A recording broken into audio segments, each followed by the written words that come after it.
Oui? Non, mais on n'en attendait pas. J'ai tout le monde à disposition. Donc j'ai pas encore fait le groupe, je vais le faire demain. Euh, Sûrement des questions qui vont venir après, mais comme c'est une semaine à 3 matchs quand même. Donc il faut aussi, et sachant que sur le match de Nancy, j'ai pas Branco et j'ai pas Kelvin. Donc voilà, j'ai une réflexion aussi par rapport à ça. Essayer de faire à chaque match une équipe évidemment performante, la meilleure possible, mais puis voir aussi les joueurs qui sont capables de supporter les 3 matchs. Donc voilà, je n'ai pas encore arrêté et le groupe et l'équipe qui va débuter demain. Vous allez réfléchir quand même du coup à faire tourner probablement. De toute façon, il y aura forcément des rotations par rapport au match de Nancy, puisqu'il manque 2 joueurs. Là, on récupère Sting sur ce match-là. Alors après, faire tourner, oui, il y aura des rotations. Il y a forcément des joueurs qui vont jouer, mais après, j'essaie aussi de préserver une certaine fraîcheur pour les matchs. Bon, sur ce match-là, il n'y a pas de souci. Sur les 2 autres matchs, une certaine fraîcheur à apporter dans l'équipe, et pour le match de Nancy et pour le match de Guingamp, en sachant que la récupération pour le match de Nancy va être très très courte. Alors c'est pareil pour les adversaires, il n'y a pas de souci, mais 3 jours c'est vraiment court. Et après, entre le match de Nancy et le match de Guingamp, il y a un jour de plus. Donc voilà, tout ça pris en compte fait qu'on est encore dans la réflexion par rapport à ça. Vous avez quitté la glacée à Chambly après le match de votre équipe. Comment s'est passée cette semaine justement? Vous êtes appuyé sur ce match? Oui, comme on le fait chaque fois. On a d'abord analysé le match et puis après on a fait effectivement une analyse après commune avec les joueurs. Et après la semaine s'est passée, on va dire normalement. Après je vous le dis chaque fois, mais ce que j'essaie de transmettre aux joueurs, c'est que les autres équipes aussi, elles s'entraînent bien. Moi j'ai un groupe, il est réceptif, il est à l'écoute, il s'entraîne bien. Après j'essaie si vous voulez, dans la période où on est actuellement, je la considère comme normale. Je savais qu'elle allait venir. On a été dans une phase où on est parti de très très bas. On ne va pas revenir sur les conditions et tout ça. Avec ensuite une série. Et puis après, je savais qu'à un moment donné, ça allait stagner un petit peu. Alors, je vais être honnête, je ne pensais pas qu'on perdrait contre Valenciennes et tout ça, mais bon, donc c'est un petit peu normal. Après, il faut retrouver le moyen de repartir, donc de recréer une dynamique.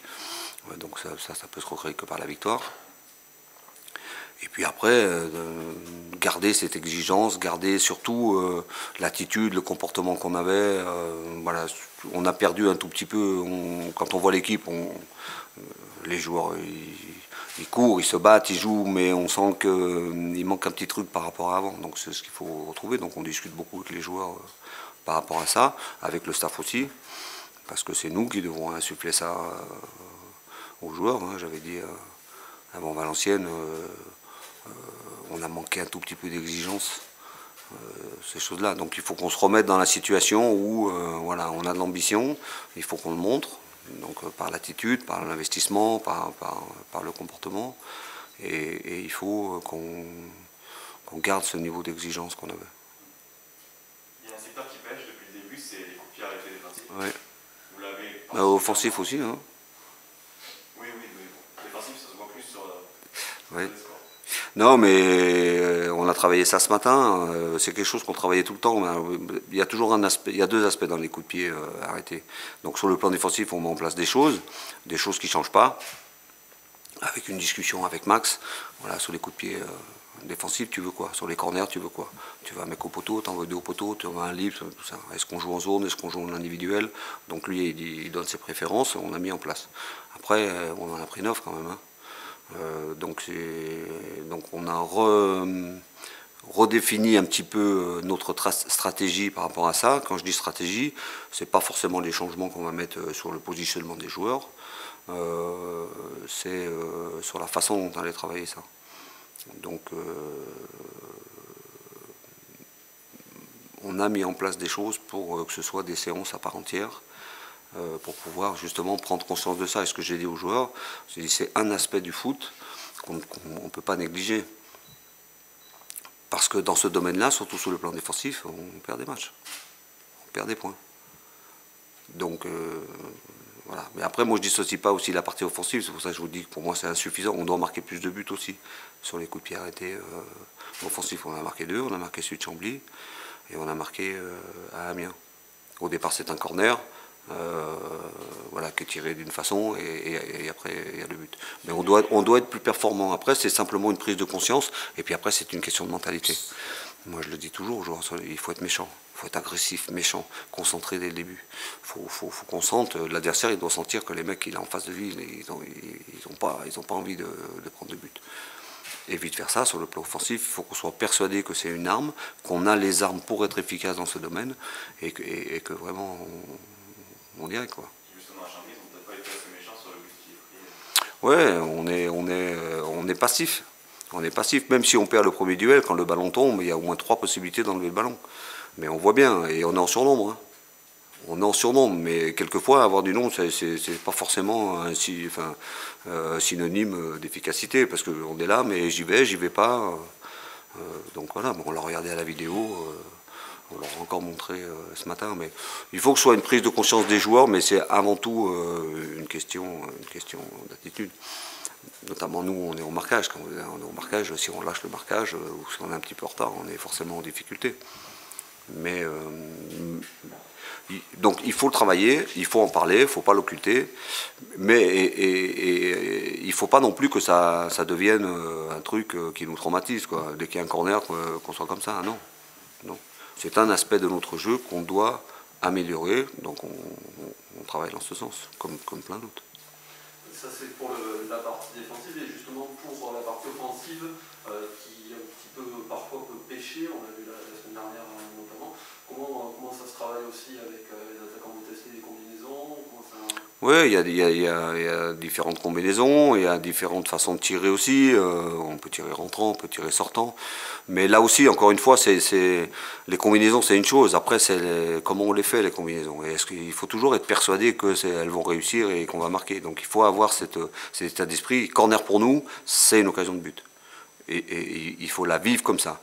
On a suffisamment de joueurs qui sont bons de la tête pour pouvoir marquer des buts. Donc voilà. Après, moi, ce que j'essaye de faire comprendre aux joueurs, c'est que je suis toujours à la recherche de l'efficacité. Et que pour moi, c'est pas la peine d'avoir 50 combinaisons.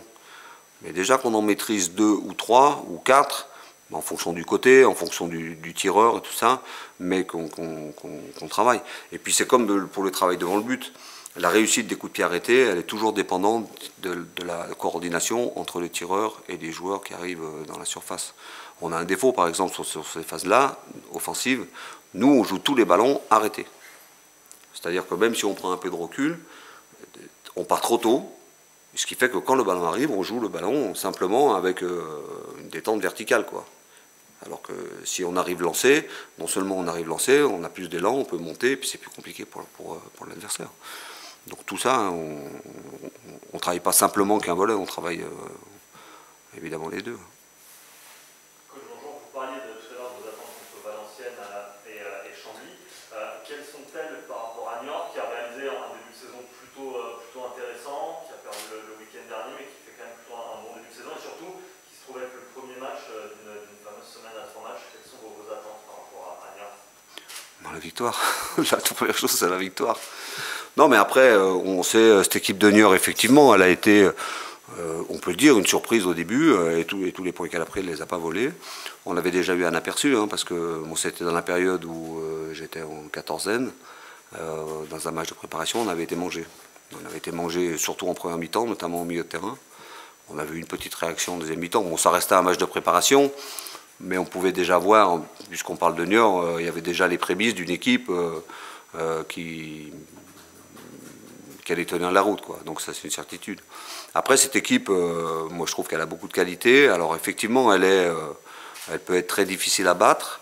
Elle peut avoir des trous aussi, parce que c'est une équipe qui est jeune. Hein. Donc voilà, donc je m'attends à un match difficile, mais comme d'habitude, on a analysé les forces et les faiblesses de cet adversaire, mais sur cette semaine, j'ai plutôt mis l'accent sur nous, et justement sur ce que j'évoquais, sur les manques qu'on a, quoi. Alors, des manques qui sont évidents dans le jeu par rapport à notre système. Avant, on avait un système qui fonctionnait bien, on était compact, on jouait haut, on agressait l'adversaire, on récupérait beaucoup de ballons. Aujourd'hui, on joue trop bas, on subit trop, donc c'est plus difficile là, pour aller chercher l'adversaire. Nos pistons, ils ont des courses de 80 mètres pour aller chercher leur adversaire, donc voilà. Donc c'est toutes ces choses-là auxquelles il faut remédier. Même si sur le match de Chambly, ce qui était un petit peu compliqué sur le fait de jouer haut, c'est que cette équipe elle avait un jeu direct. Donc on n'avait pas le temps d'arriver, que poum, le ballon était de nouveau devant notre défense, mais quand même. On doit avoir plus de maîtrise dans ce domaine et nos intentions doivent toujours rester les mêmes, quel que soit l'adversaire.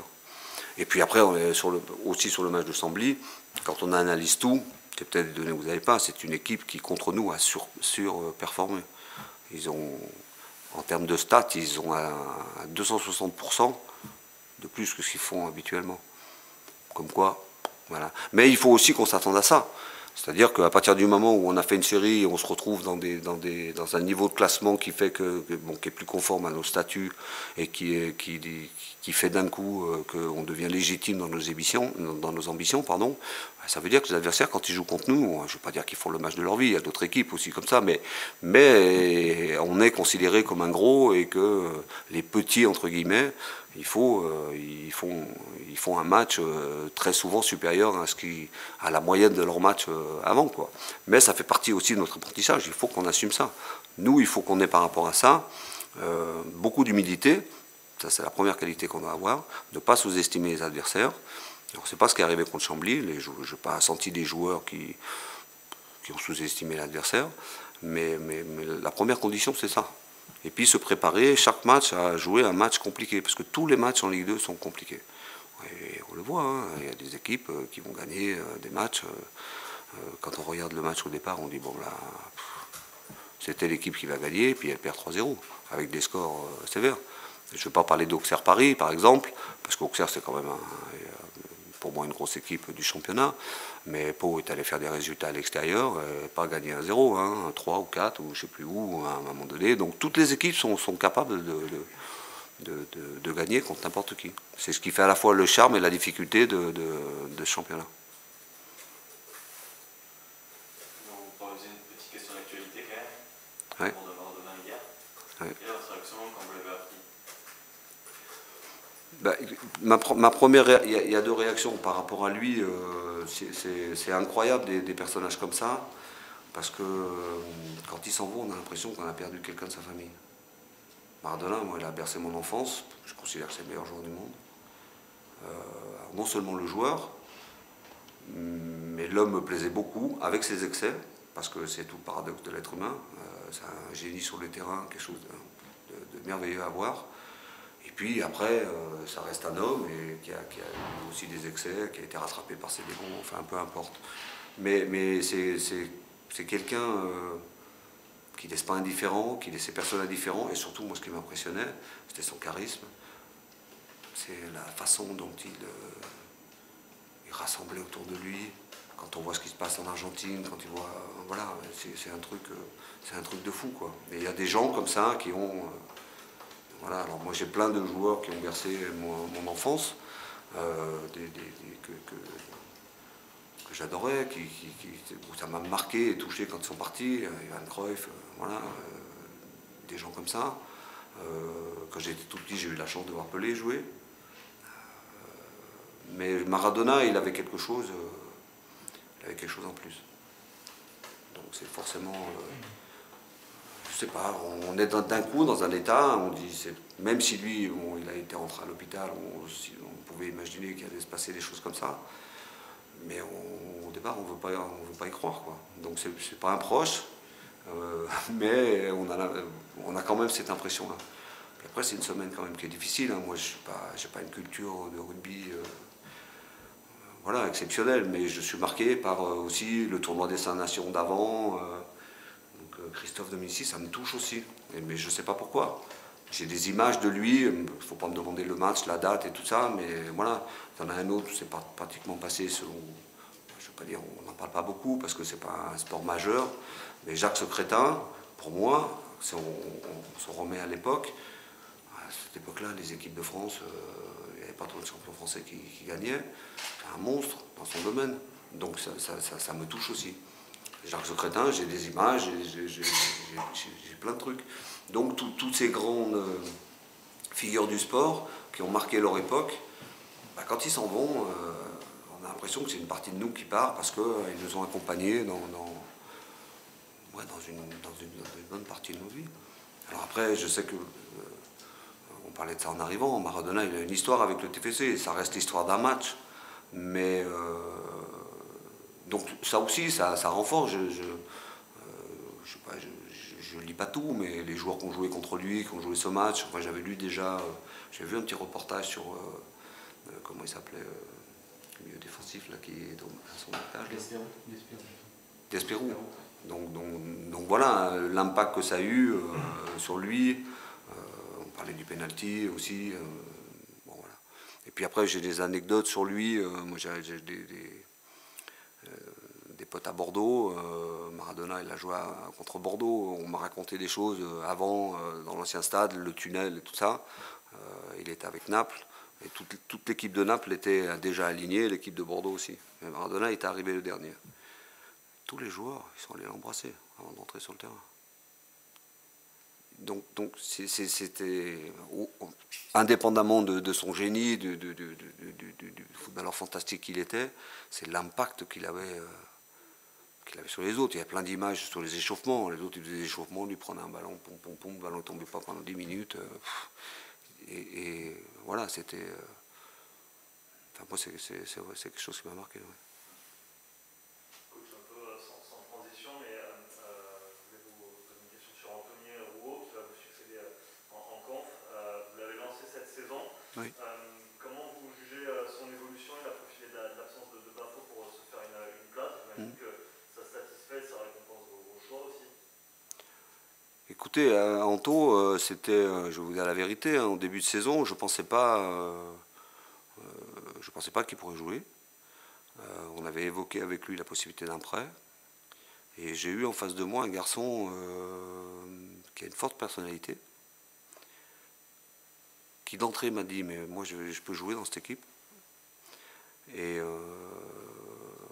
voilà, et il a fait les choses.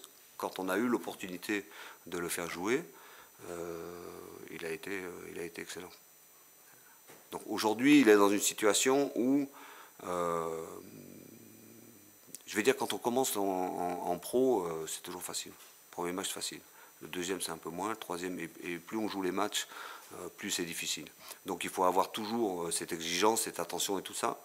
Après, son problème à lui maintenant, c'est de rester à ce niveau-là.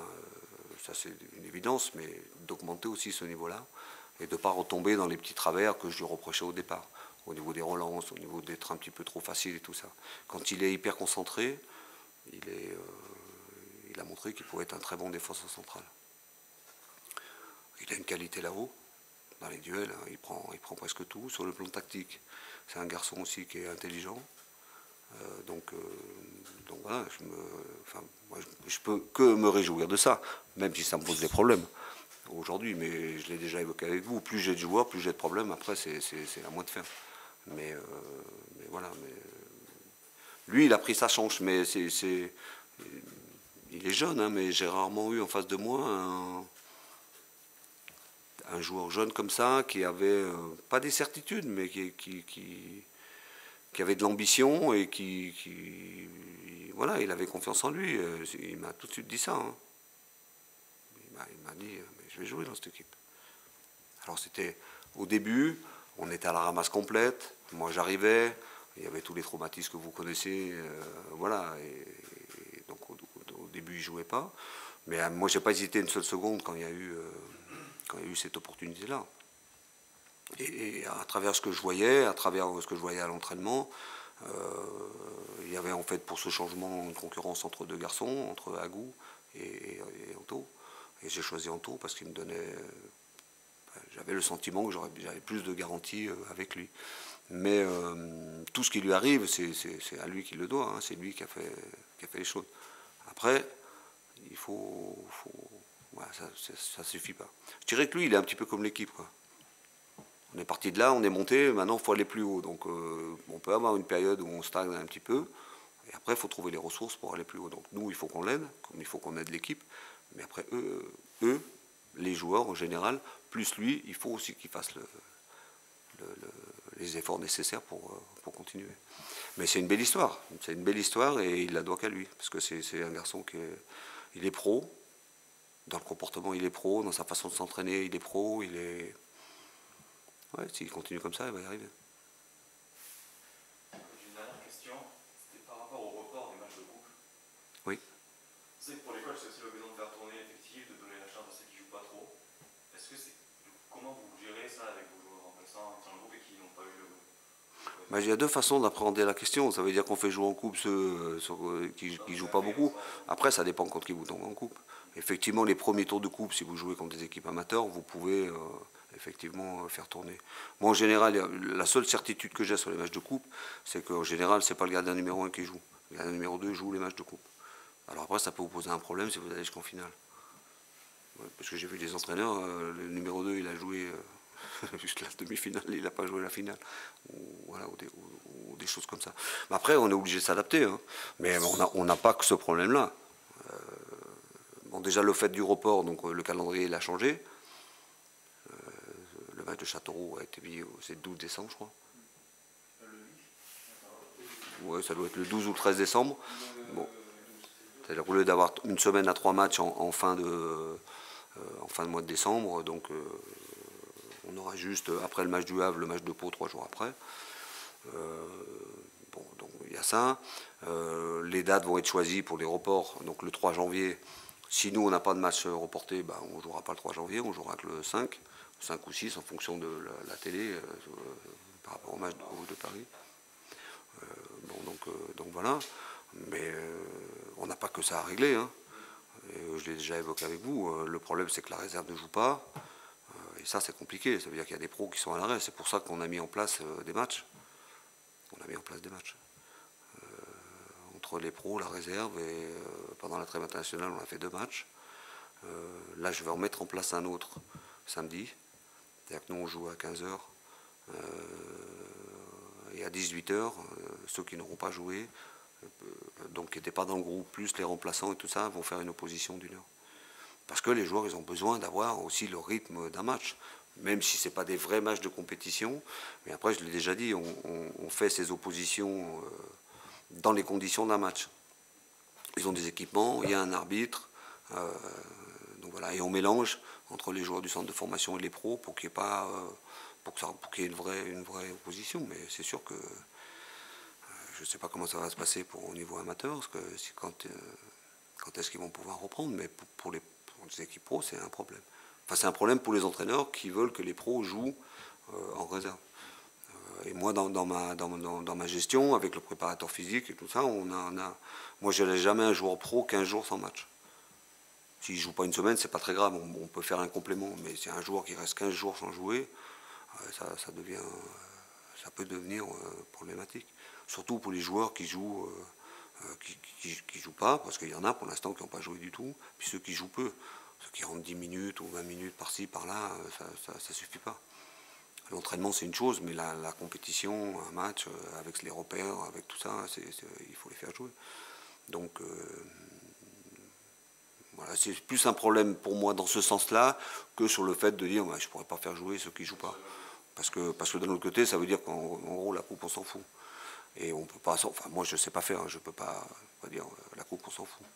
Même si, quelle que soit l'équipe, quel que soit le tour de coupe, on met toujours la meilleure équipe. Alors des fois on a ces réflexions-là, on peut faire jouer 2-3 joueurs qui ne jouent pas ou peu, mais il ne s'agit pas non plus de brader une compétition, parce que ça reste une compétition. Même si c'est... On ne peut pas faire de la coupe un objectif. Tous les matchs à élimination directe, on ne peut pas faire un objectif de la coupe. Par contre, je sais, parce que je l'ai vécu aussi,